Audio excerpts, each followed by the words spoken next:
Assalamualaikum warahmatullahi wabarakatuh. Hari ini saya akan memberitahu cara mengganti switch dalam keyboard mechanical. Keyboard mechanical ini adalah 60% dengan switch OTemu red. Belum kita mengganti switchnya, kita harus tahu tipe-tipe keyboard dan tipe-tipe switch. Size mechanical keyboard yang ada yang 100%, 80%,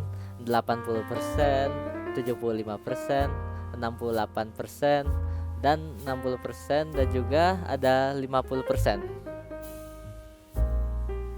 Selanjutnya barang yang kita perlukan adalah keycap spooler, switch spooler, sama switch cadangannya.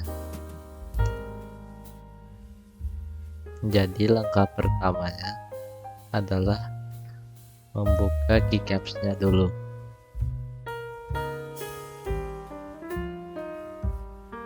Setelah itu kita membuka switchnya. Setelah itu kita memasang switchnya lagi.